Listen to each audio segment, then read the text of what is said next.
Hello विद्यार्थी मित्रों, आप સૌનું આપની આ યુટ્યુબ ચેનલ પર હાર્દિક સ્વાગત છે। તો આજે હું તમારા માટે લઈને આવી ગઈ છું ધોરણ 10 વિષય ગણિત પાઠ 6 ત્રિકોણના સ્વાધ્યાય 6.1ના તમામ પ્રશ્નોના ઉત્તરોની સમજૂતી, તે પણ આપણી ગણિતની નવી બુક પ્રમાણે। તે પહેલાં તમે જો આપણી ચેનલને લાઇક શેર અને સબસ્ક્રાઈબ ન કરી હોય તો જરૂરથી કરી દેજો। તો ચાલો સ્વાધ્યાય 6.1ની સમજૂતી મેળવીએ। તો અહીં આપણો સ્વાધ્યાય 6.1નો પહેલો પ્રશ્ન છે કે કૌંસમાં આપેલ શબ્દો પૈકી સાચા શબ્દનો ઉપયોગ કરીને ખાલી જગ્યા પૂરો। તો આપણી પહેલી ખાલી જગ્યા છે કે બધા વર્તુળ ખાલી જગ્યા છે, તો તેનો જવાબ થશે સમરૂપ છે। બીજું, બધા ચોરસો ખાલી જગ્યા છે, તો તેનો જવાબ પણ આવશે કે તે સમરૂપ છે।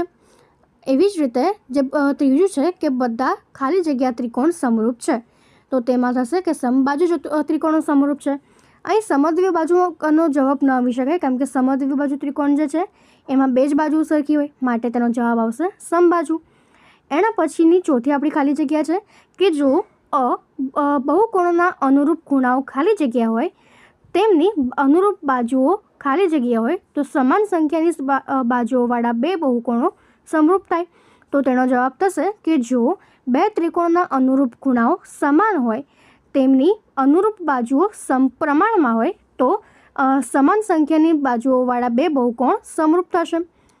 હવે એના પછીનો આપણો બીજો પ્રશ્ન છે કે નીચેની જોડીઓના બે જુદા જુદા ઉદાહરણ આપો। તો પહેલું છે કે સમરૂપ આકૃતિઓ। તો આપણે સમરૂપ આકૃતિઓ જે છે તો એમાં આપણે આ પહેલી આકૃતિ છે એ પ્રમાણે દર્શાવી શકાય કે અહીં બંને ત્રિકોણ છે અને તેને ત્રણ બાજુઓ જ છે, પરંતુ જે અહીં તેમની લંબાઈ છે એમાં ફરક છે, તેથી તે સમરૂપ આકૃતિઓ થઈ શકે। એના પછી બીજું છે કે સમરૂપ સમબાજુ ચતુષ્કોણ। તો અહીં જે ચતુષ્કોણ છે એ બંને ચતુષ્કોણ જ છે, ફરક ખાલી એટલો છે કે આ વાળો જે છે એમાં એની લંબાઈ થોડી વધારે છે અને પહેલા વાળામાં થોડી ઓછી છે। એના પછી એનો બીજો પ્રશ્ન છે કે સમરૂપ ન હોય તેવી આકૃતિઓ। તો એવી આકૃતિઓ આપણે લખી શકીએ કે એક ષટકોણ અને એક ત્રિકોણ।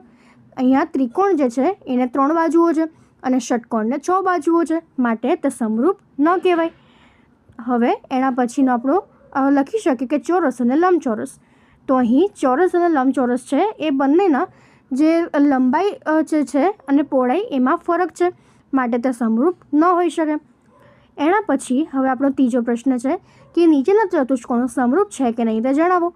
તો અહીં જે પહેલું છે એમાં સમબાજુ ચતુષ્કોણ છે કે જેમાં દરેક બાજુઓ એ 1.5 છે, અને એની પછીની જે બીજી આકૃતિ જે છે એમાં આપણે દરેક બાજુઓ 3 સેન્ટીમીટર આપી છે અને દરેક ખૂણાઓ કાટખૂણ આપ્યા છે, તો માટે આ આકૃતિઓ જે છે એ સમાન નથી।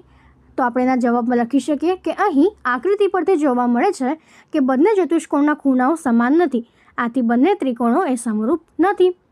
તો અહીં આપણો આ સ્વાધ્યાય પૂર્ણ થાય છે। જો તમને આમાં કોઈ પણ ડાઉટ હોય તો કોમેન્ટ સેક્શનમાં જરૂરથી જણાવજો અને આપની ચેનલને લાઇક શેર અને સબસ્ક્રાઈબ જરૂરથી કરી દેજો। Thank you.